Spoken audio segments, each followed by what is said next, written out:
اصول نمبر 16 عنوان ہے کیا اللہ تعالیٰ انسان کو گمراہ کرتا ہے یا انسان خود گمراہ ہوتا ہے؟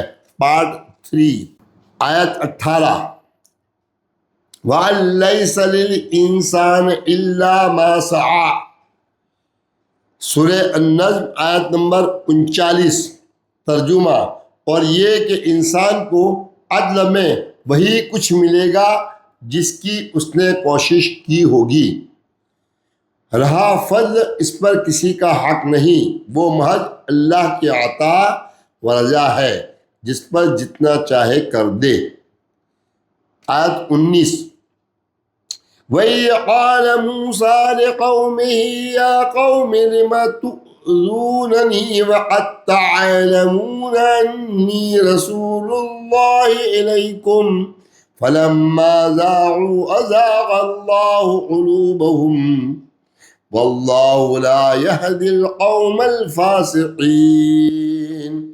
سورہ الصف آیت نمبر 5 ترجمہ، اور اے حبیب وہ وقت یاد کیجئے جب موسیٰ علیہ السلام نے اپنی قوم سے کہا، اے میری قوم تم مجھے اذیت کیوں دیتے ہو حالانکہ تم جانتے ہو کہ میں تمہاری طرف اللہ کا بھیجا ہوا رسول ہوں۔ پھر جب انہوں نے کج روی جاری رکھی تو اللہ نے ان کے دلوں کو ٹیڑھا کر دیا، اور اللہ نافرمان لوگوں کو ہدایت نہیں فرماتا۔ آیت 20 ان هذه تذکرہ فمن شاء اتخذ الى ربه سبیلا، سورہ انسان آیت نمبر 29 ترجمہ، بے شک یہ قرآن نصیحت ہے، سو جو کوئی چاہے اپنے رب کی طرف پہنچنے کا راستہ اختیار کر لے۔ آیت 21 ذَلِكَ الْيَوْمُ الْحَقُّ فَمَنْ شَاءَ اتَّخَذَ إِلَىٰ رَبِّهِ مَآبًا، سورہ انبیاء آیت نمبر 39 ترجمہ، یہ روز حق ہے، پس جو شخص چاہے اپنے رب کے حضور رحمت و قربت کا ٹھکانہ بنا لے۔ آیت 22 کَلَّا بَلْ رَانَ عَلَىٰ قُلُوبِهِم مَّا كَانُوا يَكْسِبُونَ، سورہ مطففین آیت نمبر 14 ترجمہ، ایسا ہرگز نہیں بلکہ حقیقت یہ ہے کہ ان کے دلوں پر ان اعمال بد کا زنگ چڑھ گیا ہے جو وہ کمایا کرتے تھے، اس لیے آیتیں ان کے دل پر اثر نہیں کرتی۔ آیت 23 ان سعیکم لشتی فاما من اعطی واتقى وصدق بالحسنى فسنيسره لليسرى وأما من بخل واستغنى وكذب بالحسنى فسنيسره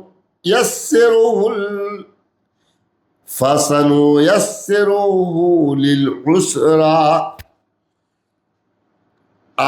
سورہ اللیل آیت نمبر 4 سے لگا کے 10 ترجمہ، بے شک تمہاری کوشش مختلف اور جداگانہ ہے، پس جس نے اپنا مال اللہ کی راہ میں دیا اور پرہیزگاری اختیار کی اور اس نے انفاق و تقوی کے ذریعے اچھائی یعنی دین حق اور آخرت کی تصدیق کی تو ہم ان قریب اسے آسانی یعنی رضائے الہی کے لیے سہولت فراہم کر دیں گے، اور جس نے بخل کیا اور رائے حق میں مال خرچ کرنے سے بے پرواہ رہا اور اس نے یوں اچھائی یعنی دین حق اور آخرت کو جھٹلایا تو ہم ان قریب اسے سختی یعنی عذاب کی طرف بڑھنے کے لیے سہولت فراہم کر دیں گے تاکہ وہ تیزی سے مستحق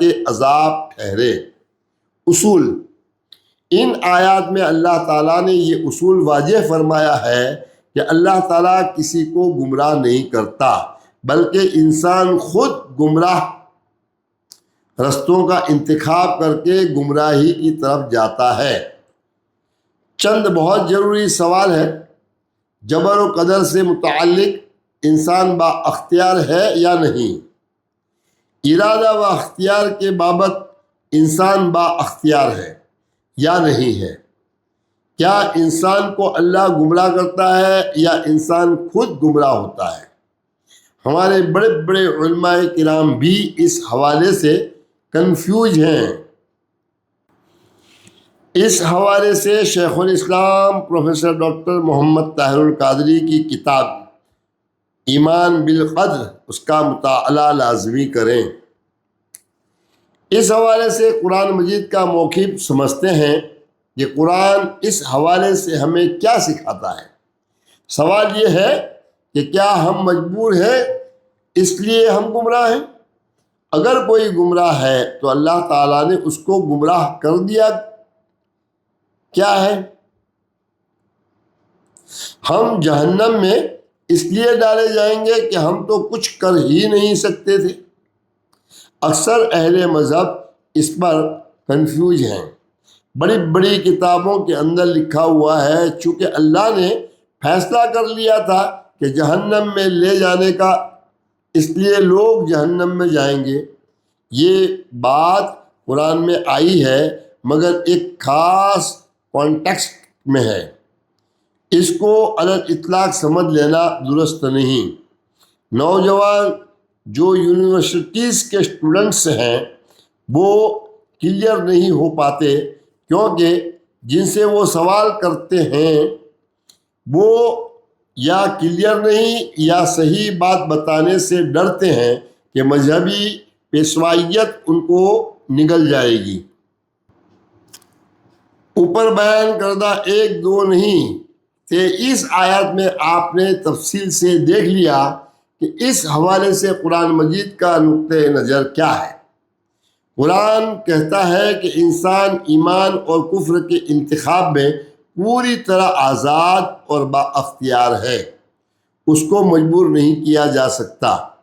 ایمان کے بارے میں واضح اعلان ہے، لا اکراہ فی الدین، دین میں کوئی جبر نہیں۔ اللہ نے یہ اہتمام کر دیا کہ حق کو باطل سے الگ کر دیا، دلائل کا انبار لگا دیا، انبیاء کو بھیج دیا، عقل و شعور دے دیا، فطرت دے دی، کتاب ہدایت دے دی۔ اب انتخاب تو اس نے خود کرنا ہے، ورنہ جبری اطاعت تو پوری کائنات کر رہی ہے۔ اس سب کے باوجود بھی کوئی گمراہ ہوتا ہے تو وہ خود اس کا ذمہ دار ٹھہرے گا۔ قرآن مجید میں اس موضوع کا اتنی کثرت سے آنا خود ایک پیغام ہے۔ یہاں اصول نمبر 16 مکمل ہوا، پارٹ 3۔ السلام علیکم ورحمۃ اللہ۔